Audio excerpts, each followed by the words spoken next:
السلام علیکم ورحمۃ اللہ وبرکاتہ نحمدہ ونصلی اما بعد اعوذ باللہ من الشیطان الرجیم بسم اللہ الرحمن الرحیم۔ حضرت ابراہیم علیہ السلام کو آگ کے علاوے میں قوم نے لاجواب ہونے پر وہی رویہ اپنایا جو سرکش اور متکبر شکست کھانے پر اپناتا ہے، لہذا مشرک قوم نے حضرت ابراہیم علیہ السلام کو نشان عبرت بنانے کا پروگرام بنایا۔ اللہ تعالیٰ نے ان کی بری چال کا ذکر کرتے ہوئے فرمایا، وہ کہنے لگے کہ اس کے لیے ایک عمارت بناؤ، پھر اس کو آگ کے ڈھیر میں ڈال دو۔ غرض انہوں نے اس کے ساتھ ایک چال چلی اور ہم نے انہیں ہی زیر کر دیا۔ جب وہ لوگ بحث و مناظرے کے میدان میں شکست کھا گئے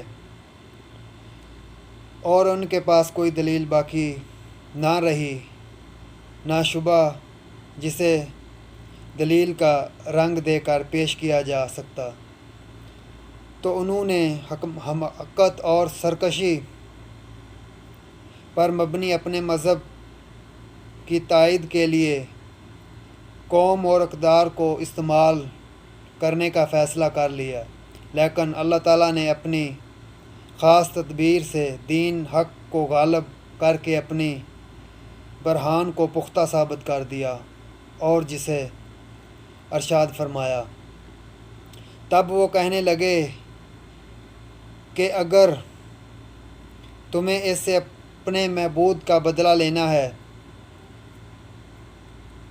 اور کچھ کرنا ہے تو اس کو جلا دو اور اپنے معبودوں کا انتقام لے لو۔ ہم نے حکم دیا، اے آگ سرد ہو جا، ابراہیم پر معجب سلامتی بن جا۔ ان لوگوں نے تو ان ابراہیم کا برا چاہا، مگر ہم نے انہی کو نقصان میں ڈال دیا۔ سورۃ الانبیاء۔ واقعہ یوں ہوا کہ انہوں نے ہر ممکن جگہ سے ایندھن جمع کیا اور ایک مدت تک اکٹھا کرتے رہے۔ نوبت یہاں تک پہنچ گئی کہ اگر کوئی عورت بیمار ہوتی تو وہ یہ نظر مانتی کہ اگر میں ٹھیک ہو جاؤں تو ابراہیم علیہ السلام کو نظر آتش کرنے کے لیے اتنا ایندھن دوں گی۔ پھر انہوں نے ایک وسیع ہموار جگہ میں وہ تمام ایندھن اکٹھا کیا اور اسے آگ لگا دی۔ آگ روشن ہو گئی، بھڑک اٹھی اور اس کے شعلے اتنی بلندی پر پہنچے اور بڑی بڑی چنگاریاں اڑنے لگی جو اس سے پہلے کبھی کسی نے نہیں دیکھی۔ تب انہوں نے ابراہیم علیہ السلام کو ایک منجیک میں رکھا جو حزن نام کے ایک کردی آدمی نے بنائی تھی۔ یہ آلہ سب سے پہلے اسی شخص نے بنایا تھا۔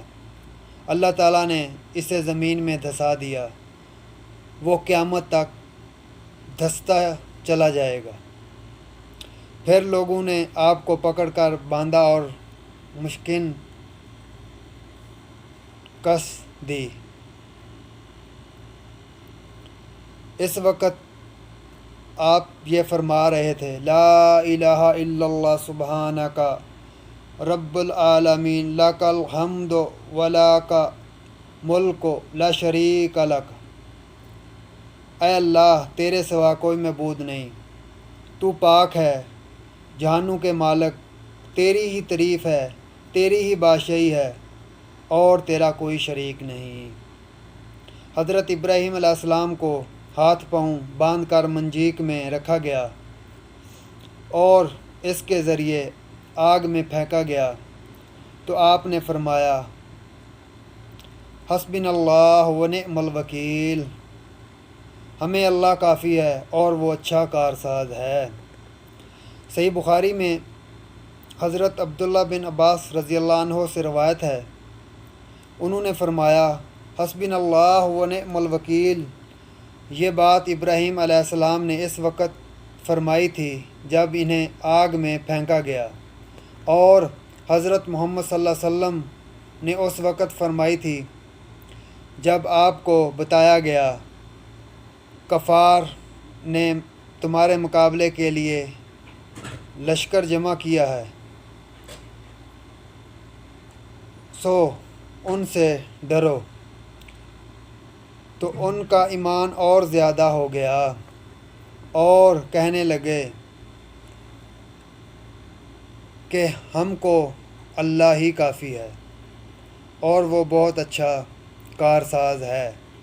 پھر وہ اللہ کی نعمتوں اور اس کے فضل کے ساتھ خوش و خرم واپس آئے، ان کو کسی طرح کا ضرر نہ پہنچا۔ سورۃ آل عمران۔ بعض علماء نے ذکر کیا ہے کہ جب ابراہیم علیہ السلام کو ہوا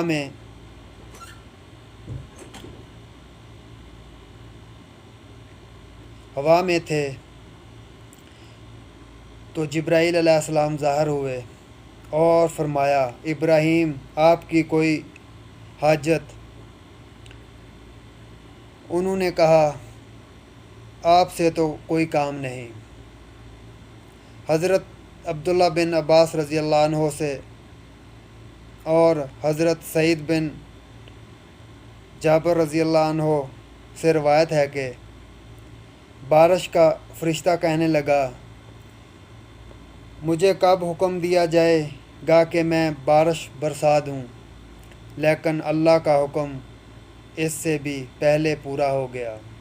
ارشاد باری تعالیٰ، ہم نے حکم دیا کہ اے آگ سرد ہو جا اور ابراہیم پر موجب اور سلامتی بن جا۔ سورۃ الانبیاء۔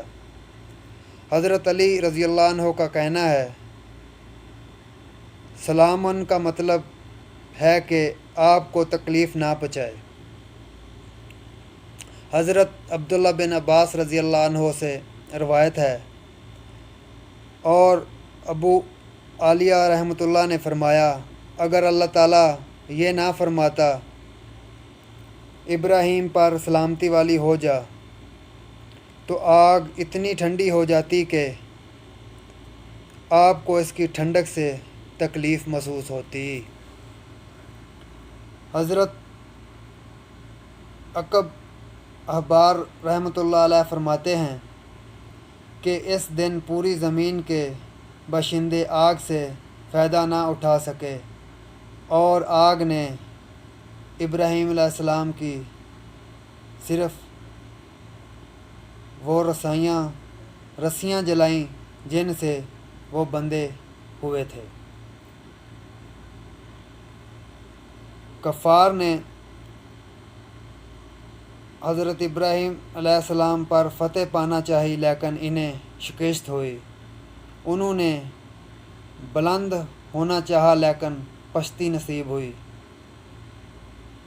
انہوں نے غالب آنا چاہا لیکن مغلوب ہوئے، جیسا کہ ارشاد باری تعالیٰ ہے، اور ان لوگوں نے تو ابراہیم کا برا چاہا مگر ہم نے انہی کو نقصان میں ڈالا۔ سورۃ الانبیاء۔ السلام علیکم ورحمۃ اللہ وبرکاتہ۔